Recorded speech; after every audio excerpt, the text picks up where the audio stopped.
Hello everybody, welcome back to Guitar Wishes of the Day, and I'm coming to you again from our beautiful Guitar Wishes facility in Lincolnton, North Carolina. It's been kind of an emotional day here. Just a couple of days ago, back on March 16th, Dick Dale passed away. Dick Dale was 81 years old, and though not super recognizable name amongst the masses and guitar players, he was super instrumental, and he was someone that some of the most influential players in the world looked up to. Hendrix looked up to him, so did Stevie Ray Vaughan. There's a really cool Stevie Ray Vaughan Dick Dale duet on YouTube. Go check that out. Dick was the king of surf guitar. Now, the surf guitar came about because growing up, his family listened to a lot of Arabic music, and so after he picked up a guitar and learned how to play it, his love of Arabic music and the fact that he learned to surf at age 17, he developed surf guitar. Now, during this time, he developed a friendship with Leo Fender, of course, the developer of Fender guitars, and he and Leo decided to have a testing working relationship because Dick Dale was known as one of the heaviest players that ever walked the planet. He strung his guitar with 60s, which are really thick, from 60s to .16 string thickness. And the way he played, he tore up every guitar that he picked up. So Leo Fender famously handed him one of the first Fender Strats and said, "Here, beat this to death and see what you can do with it." And also during the time, he was blowing up amps left and right. He famously blew up 49 Fender amps before Leo Fender went to a show of his and decided they needed to make a 100-watt Fender Showman for him, so that's where your Fender Showman came up. Also, he was one of the very few people who began using reverb back in the day. And in 1962, his album Surfer's Choice was picked up by Capitol Records, so he was a major recording artist at that time. That, combined with his performances on the Ed Sullivan Show, made him a bona fide star. So he was the king of surf guitar, and also known as the father of heavy metal due to the way he played and the fact that he was so incredibly aggressive and heavy with his playing. He actually performed all the way up till very recently, and as I said, passed away on March 16th. And so today we're going to take a look at this incredible guitar, one of the first guitars that anybody sees walking into our shop here, the Dick Dale Fender Stratocaster. And I'm going to have Hayden come in and help us with that. So let me see if I can go find Hayden. Alright, now Hayden has joined us here, and he's got the guitar.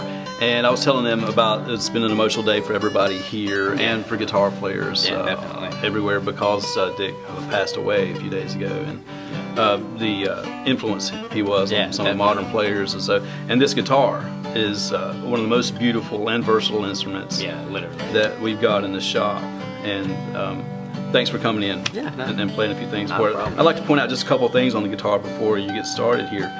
First off, can you beat that color? I mean, no, you can't. I mean, that'll catch your eye, no matter if it's in a pitch black room in a cave or something. Like, you're gonna see it, and it's gonna impress you, like 100%. That's actually called a chartreuse sparkle. Wow, a chartreuse spin. So the name matches. It does. It really does. The cool thing, and the way Dick played was, the story is that Leo Fender handed him a guitar, and so he handed it to him. He turned it upside down. Oh, okay. And played it left-handed, but not like Hendrix played left-handed.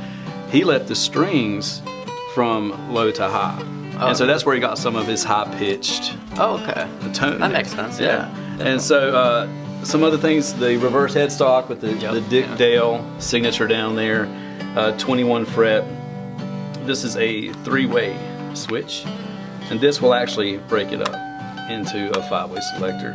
That's cool. I like that. The one volume and the whammy bar there. So wiggle stick. Wiggle stick. That's right. Now, how did you feel about not having tone knobs? I mean, you reach for them and you expect them to be there, and a little different, but you get used to it. I mean, it's really cool to see how, where they were thinking of putting them and where, the final Stratocaster design actually, turned out. And Yeah, it's really cool to have. It looks like the working prototype or something. I feel like I'm an insider with Leo or something.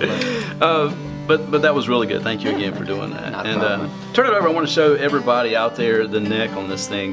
This is one of the most beautiful necks we've ever had in the store. What do you think? Absolutely. I mean, it's just, I really like any kind of figured neck, and then this just, takes first prize easily. Absolutely. Yeah, and that's a figured maple neck. Of course, goes down to the custom shop logo down there. I come back up this way, the neck plate, and let's go ahead and turn it back over and show these pickups. These are Fat 50s custom shop from Fender, and just an incredibly versatile instrument. Yeah. And something that I loved hearing. So thank you very much again for doing that. Not a problem, man. And everybody here at Guitar Wishes would just like to say thank you to Dick Dale for your influence and the legacy that you've left behind. For everybody who has not heard anything he's done, please go to YouTube and check it out.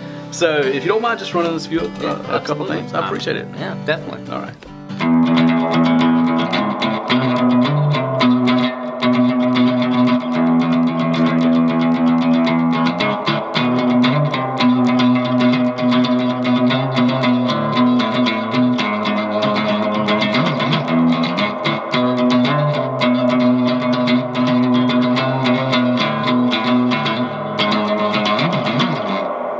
Now for Dick Dale speed. There's only one Dick Dale, and we're gonna miss him.